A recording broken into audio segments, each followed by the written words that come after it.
ए बिहारी का हो करे जा, का हाल बा? बड़ी दिन के बाद मिलल बारू हो। अब ऐसे मत बोला। ऐसे ना बोली तो कैसे बोली? तो के पता बा का हमार शादी होता। तहार शादी होता? हाँ तो ये खुशखबरी सुनावे खातिर आलू हो का हमरा लगे? ना, हम अपन फोटो डिलीट करावे। फोटो डिलीट करावे? हाँ तू तो अपन फोटो डिलीट करा ले, हम जोन तारे के फोटो खिंचवा के दिले रहनी उ का होई?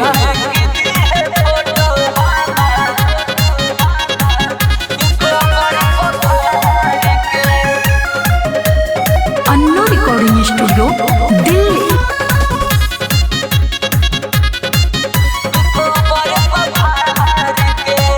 मानत रही हम जानवा से ज्यादा, कहली होले बदलते इरादा।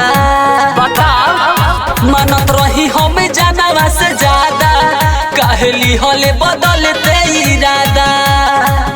जाते बारे प्यारे हमारे लाते कचार के, जाते बारे प्यारे हमारे लाते कचार के।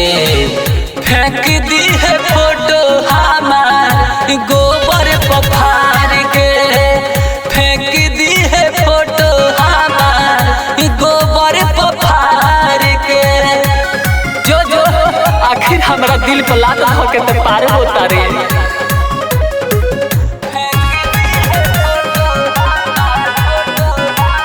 सब हमार खाइए गइले, खाई के हमार सब धन रे, चली देले दाना दान रे। मिली न कहीं उ प्यार अब दोबारा, दे देनी तोरा के जवान रे।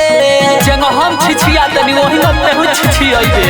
खाई के सब हमार धन रे, चली देले दाना दान रे। मिली न कहीं उ प्यार अब दोबारा, दे देनी तोरा के जवान रे।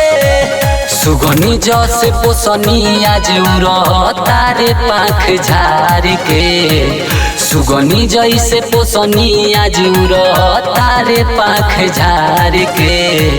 फेंक दी है फोटो हमार गोबर पफार के, फेंक दी है फोटो हमार गोबर पफार के।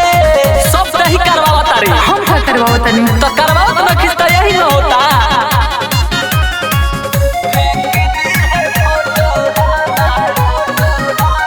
Annu recording studio Delhi. एक और विचारो भगवान करी है, हमारा से करो तार छल रे, पइबे करे फल रे। कहत बारे विशाल बिहारी, जनी देखई है सकल रे, दोबारा मुंह मत देखई है।